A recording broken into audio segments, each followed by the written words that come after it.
Halo semua, selamat datang lagi di pembahasan kita. Hari ini kita mau gali lebih dalam bab 8 dari buku Phil M. Jones, Exactly What to Say. Judulnya Simple Swaps, atau ya, pertukaran sederhana. Sumber kita tentu aja kutipan dan ide-ide penting dari bab ini. Oke, misi kita kali ini nih, kita mau bongkar dua pertukaran kata. Kelihatannya sepele banget, tapi dampaknya ini bisa signifikan loh. Kita bakal lihat gimana mengubah satu dua kata aja dalam kalimat itu bisa membalikkan hasil percakapan. Apalagi kalau konteksnya Anda perlu meyakinkan orang, jual ide, atau sekedar dapetin info penting. Anda pernah nggak sih ngerasa kok obrolan jadi buntu ya? Atau hasilnya nggak sesuai harapan? Nah, mungkin banget jawabannya ada di pilihan kata Anda. Intinya sih, gimana pertanyaan yang mungkin terlalu terbuka, terlalu ragu-ragu, bisa diubah jadi lebih mengarahkan. Tapi tanpa kelihatan maksa gitu. Udah siap? Yuk kita bedah bareng. Iya, betul. Yang bikin bab ini menarik banget itu ya fokusnya ke psikologi halus di balik bahasa kita. Jadi, perubahan kata yang dibahas ini tuh bukan sekedar trik bahasa biasa, tapi beneran nyentuh cara kerja alam bawah sadar kita pas lagi interaksi. Ini soal gimana kita ngebentuk sebuah permintaan, gimana kita bikin asumsi tersirat, dan gimana itu ngaruh ke respon orang lain. Phil M. Jones di bab ini ngasih contoh yang konkret banget, gimana kita bisa ya mengarahkan obrolan ke hasil yang kita mau dengan lebih efektif. Cuma dengan ganti beberapa kata yang sering kita pakai otomatis. Ini bukan soal manipulasi ya, tapi lebih ke kejelasan sama efisiensi komunikasi aja. Efisiensi, nah itu kata kunci bagus. Oke, mari kita langsung masuk ke inti bab 8 ini ya. Simple swaps. Jadi bab ini nyajiin dua pertukaran frasa yang umum banget kita pakai. Perubahannya kecil, tapi dampak psikologisnya gede. Kita mulai dari yang pertama dulu ya. Ini sering banget kejadian pas akhir presentasi atau penjelasan. Anda pasti familiar lah sama situasi ini. Baru aja selesai presentasi panjang, jelasin produk atau maparin ide, terus refleks gitu ya, kita nanya ke audiens atau lawan bicara, apakah Anda punya pertanyaan? Atau do you have any questions? Kelihatannya sopan banget ya. Kita kan buka kesempatan buat klarifikasi. Tapi, buku ini nunjukin ada masalah tersembunyi nih di balik pertanyaan standar ini. Iya, kelihatannya sopan memang. Mengutip dari pemikiran di buku itu, pertanyaan, apakah Anda punya pertanyaan? Ini secara nggak sadar bisa diartiin seolah-olah Anda ngarepin mereka punya pertanyaan. Nah ini jadi kayak tekanan halus gitu. Kalau mereka nggak punya pertanyaan, mereka mungkin jadi agak canggung. Mungkin mikir, duh apa aku kelihatan nggak nyimak ya? Atau malah ngerasa bodoh karena nggak kepikiran pertanyaan apa. Akibatnya apa? Buku ini bilang, ini seringnya malah dorong mereka ambil jalan keluar aman. Nunda. Mereka bilang, kayaknya nggak ada sekarang, mungkin saya perlu waktu buat mikirin. Dan persis di saat itu, Anda kehilangan momentum. Kendali obrolan lepas, tujuan Anda buat maju jadi ketahan. Analisis psikologisnya emang menarik sih. Pertanyaan, apakah Anda punya pertanyaan, itu kan sifatnya terbuka banget ya, dan agak pasif. Jadi kayak membuka pintu lebar-lebar buat ambiguitas, buat keraguan. Pas orang jawab, saya perlu pikirin, itu seringnya bukan berarti dia beneran mau mikir keras, tapi itu cara sopan buat nunda atau bahkan nolak halus gitu, tanpa konfrontasi. Anda jadinya nyerahin kendali obrolan di momen krusial, padahal Anda baru aja bangun argumen atau nyampein info penting. Wah, iya juga ya. Nggak kepikiran loh kalau dampak pertanyaan sesederhana itu bisa bikin kita kehilangan kendali. Jadi kalau itu masalahnya, solusinya apa dong dari buku ini? Gimana seharusnya kita nanya di akhir presentasi? Solusinya yaitu tadi, pertukaran sederhana. Ganti pertanyaan apakah Anda punya pertanyaan dengan pertanyaan apa yang Anda miliki untuk saya. Atau versi Inggrisnya, what questions do you have for me? Coba perhatiin bedanya. Pertanyaan apa yang Anda miliki? Oke, kenapa ini lebih efektif? Nah, kenapa ini jauh lebih efektif? Ada beberapa alasan psikologisnya nih. Pertama, frasa ini secara halus mengasumsikan kalau mungkin aja ada pertanyaan, tapi nggak bikin tekanan kalau mereka harus punya. Jadi, menormalkan adanya pertanyaan tanpa bikin itu wajib. Kedua, dan ini kuncinya, respon paling gampang dan paling alami buat orang yang emang nggak punya pertanyaan atau udah ngerti, itu ya bilang nggak ada atau udah jelas. Jawaban ini secara nggak langsung itu pengakuan kalau mereka udah paham infonya dan siap buat langkah selanjutnya. Entah itu setuju, nggak setuju, atau bikin keputusan. Oke, jadi lebih mengarahkan ke kesimpulan ya? Betul. Terus, Kalaupun mereka emang punya pertanyaan, formulasi pertanyaan apa ini mendorong mereka buat lebih spesifik. Bukan cuma bingung umum gitu, tapi pertanyaan yang lebih terarah. Jadi Anda bisa jawab dengan konkret. Anda nggak kejebak dalam ketidakpastian lagi. Manfaat utamanya yaitu, Anda bawa obrolan lebih dekat ke kesimpulan atau keputusan.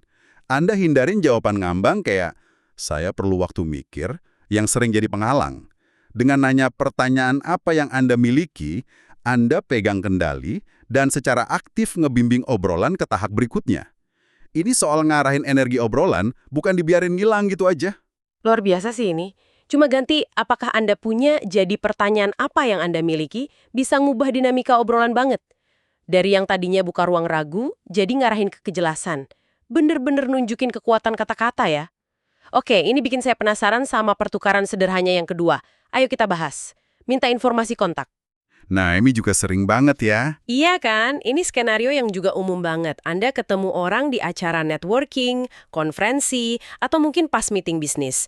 Anda ngerasa, wah ada potensi nih buat kolaborasi atau follow up nanti. Terus Anda butuh cara buat hubungin dia. Paling umum ya nomor telepon atau mungkin alamat email. Nah, kesalahan umum yang sering kita lakuin, kata buku ini, itu nanya dengan nada minta izin. Kayak, bolehkah saya meminta nomor telepon Anda? Atau, can I have your phone number?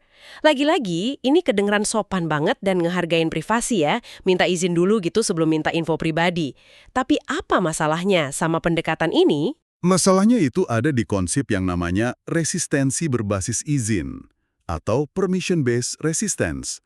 Jadi, pas Anda secara terang-terangan minta izin buat sesuatu yang pribadi, kayak nomor telepon, Anda otomatis nempatin orang itu di posisi harus bikin keputusan, iya atau enggak.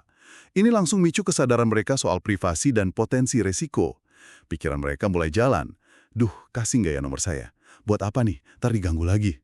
Pertanyaan, bolehkah saya? Itu secara inheren ngundang kemungkinan jawaban enggak.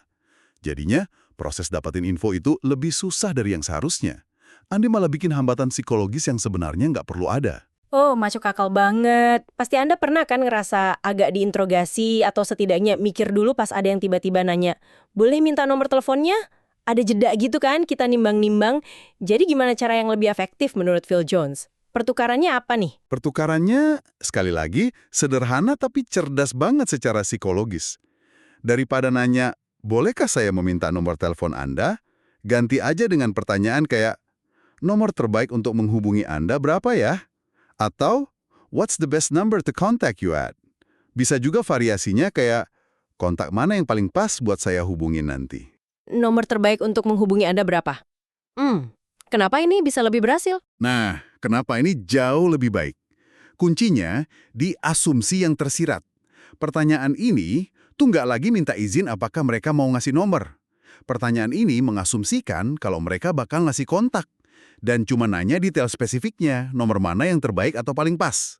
Ini secara efektif ngelewatin langkah minta izin yang bisa micu resistensi tadi.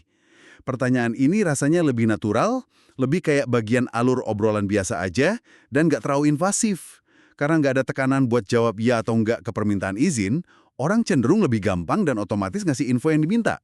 Kayak ngebuka pintu yang emang udah nggak kekunci gitu, daripada harus minta kuncinya dulu. Oh, jadi ini kayak ngalihin fokus ya, dari boleh atau enggak jadi yang mana. Dan ini berlaku juga buat info lain dong, kayak alamat email misalnya. Mungkin bisa nanya alamat email terbaik buat saya kirim materinya apa ya gitu. Tepat sekali. Prinsipnya sama persis. Dengan nanya alamat email terbaik atau kontak terbaik, Anda asumsiin kalau ngasih info itu, ya langkah logis berikutnya ada dalam interaksi. Anda cuma butuh detail teknisnya. Ini efektif banget buat nurunin hambatan psikologis pas minta informasi yang dibutuhin buat kelanjutan hubungan atau proses.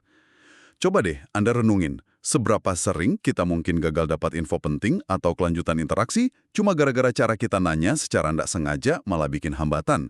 Teknik ini bantu ngelancarin proses itu. Wow, keren banget ini. Jadi kalau kita rangkum ya, dua pertukaran ini, ganti, apakah Anda punya pertanyaan? Jadi, pertanyaan apa yang Anda miliki? Dan ganti, bolehkah saya minta nomor Anda? Jadi, nomor terbaik untuk menghubungi Anda berapa? Keduanya ini benar-benar contoh nyata gimana pilihan kata yang tepat itu punya kekuatan luar biasa. Hampir kayak kata-kata ajaib ya, tapi sebenarnya bukan sihir. Ini pemahaman tentang psikologi manusia dalam komunikasi. Iya, bukan sihir sama sekali. Buku ini kan kayak yang Anda kutip tadi, menekanin kalau ngubah beberapa kata aja itu bisa bikin semua perbedaan di hasil akhir obrolan Anda. Ini bukan sekedar gaya bahasa, tapi strategi komunikasi. Yang didasarin sama gimana orang cenderung merespons. Jadi artinya apa nih buat kita? Artinya kita perlu lebih sadar sama kata-kata yang kita pilih. Apalagi di situasi penting. Detail kecil dalam bahasa itu ternyata, wah berarti banget ya. Betul sekali. Kalau kita tarik benang merahnya ya, kedua pertukaran sederhana ini akarnya di satu prinsip psikologis yang kuat, yaitu menggeser bingkai percakapan, shifting the frame. Kita gerak dari bingkai yang minta izin secara eksplisit atau secara implisit ngundang ragu dan nunda, ke bingkai yang mengasumsikan hasil positif atau langkah selanjutnya udah disetujui bareng. Ini tentang memandu respon lawan bicara ke arah jalur yang paling sedikit resistensinya, path of least resistance, menuju tujuan komunikasi Anda.